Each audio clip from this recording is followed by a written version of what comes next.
ভগবান আমাকে এত সুন্দর একটা উপহার দিয়েছে, আমি এই উপহার পাওয়ার যোগ্য ছিলাম কিনা জানি না। আজ দুজনেই বাজার চলে গেছিলাম। বাজার থেকে নিয়ে এসেছিলাম পোনা মাছ, আর এই ছোটো মাছগুলো কেটেই দিল না। ও বললো রাখো, আমি পরে কাটিয়ে নিয়ে আসবো।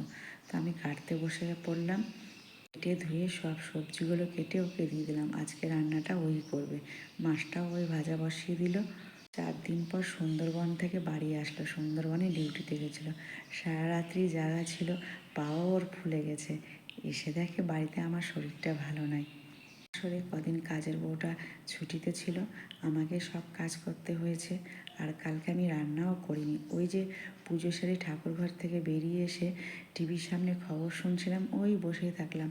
দুপুরবেলা একটু মুড়ি চা খেয়েছি, রাত্রিবেলায় ভাত আর আলু পটল সেদ্ধ করে খেয়েছিলাম। অনেকবার ওই আমাকে বলেছে রান্না করো, আমার আর ইচ্ছাই হলো না। ওই খবর শুনতে শুনতে আর ইচ্ছা হলো না নিজের জন্য কিছু করে খাই। আর একা থাকলে না আর ইচ্ছা করে না। কয়েকদিন বাড়িতে না থাকায় ঘুমটাও ঠিক মতন হয়নি। ওর সঙ্গে তো রাত্রি 12টার পর কথা হতো, তারপরেও যে একটু ঘুমাবো, ঠিক মতন ঘুম হয় না। এমনি আমার ঘুমের প্রবলেম। তাই এসে দেখছে শরীরটা ভালো নাই।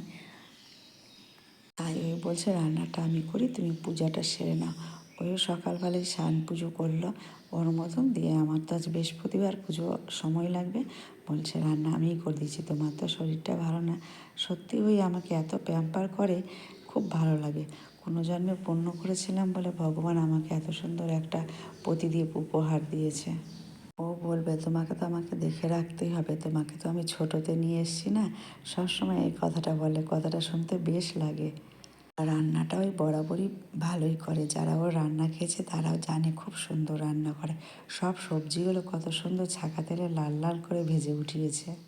বহু বছর ওই বাইরে একা ছিল, নিজে রান্না করতো, তো ওর রান্নাকে ওর বন্ধুরাও বলতো খুব সুন্দর রান্না করে। বেগুন ঢ্যাঁড়সটা পরে দিবি, জানে সেটা, যে সব সবজিগুলোর সঙ্গে বেগুন ঢ্যাঁড়স দিলে ভেঙে যেতে পারে। তাই সব সবজিগুলো দিল আর ঢ্যাঁড়স বেগুনটা রেখে দিল। মশলার সঙ্গে এই সবজিগুলোকেও ভেজে দিল। এটা লঙ্কা কাটা, পেঁয়াজ কাটা, গুঁড়ো মশলা দিয়ে ঝোলটা করবে, খেতে খুবই সুন্দর হয়।